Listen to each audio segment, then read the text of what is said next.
आज की कहानी का नाम है भावनाओं का तराजू। कभी मेरी भावनाओं का ध्यान नहीं रखते, जब देखो तब बस उन्हें माँ जी की ही चिंता रहती है। हाँ, मैं भी अब वापस नहीं जाना चाहती, वहां रहें अपनी माँ के साथ और खूब सेवा करें। ससुराल से लड़ झगड़ कर मायके आई बेटी की भुनभुनाहट विभाजी बड़ी देर से सुन रही थी। बात कुछ खास नहीं थी, बस वही घर गृहस्थी के छोटे मोटे मनमुटाव और खींचतान थी।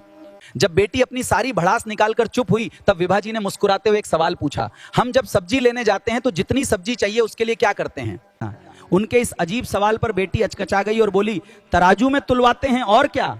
विभाजी ने पूछा, और सही तोल के लिए क्या करते हैं आखिर? बेटी बोली, एक पलड़े में सब्जी तो दूसरे पलड़े में जितना चाहिए उतना बांट रखते हैं। विभाजी फिर बोली, अगर हमें 1 किलो सब्जी चाहिए तो क्या 200 ग्राम का बांट रखने से मिल जाएगी? बेटी झुंझलाकर बोली, कैसी बचकानी बात कर रही हो माँ, 200 ग्राम के बाट से 1 किलो सब्जी कैसे तुलेगी? ये तो पूरी तरह से असंभव है।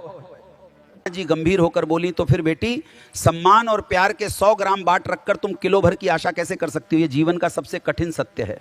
बेटी एकदम चुप हो गई। रिश्ते भी तराजू की तरह होते हैं, दोनों पलड़े तभी संतुलित रहते हैं जब दोनों तरफ बराबर वजन हो।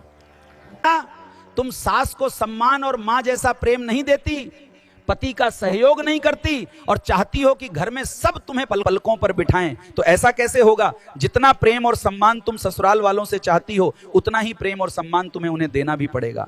विभाजी की बातें सुनकर बेटी की आंखें भर आईं। अब उसे अपनी गलती समझ आ चुकी थी। वो समझ गई थी कि बड़ों का अनुभव ही जीवन का असली मार्गदर्शक होता है।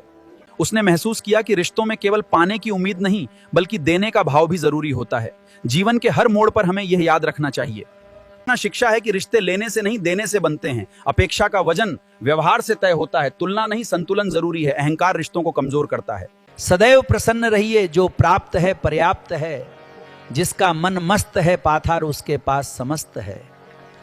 अगर आपको मेरी कहानी अच्छी लगती है तो कृपा करके चैनल सब्सक्राइब करें और अच्छे अच्छे कमेंट करें। आपका सहयोग ही हमारी सच्ची पूंजी है। आप सभी का बहुत धन्यवाद।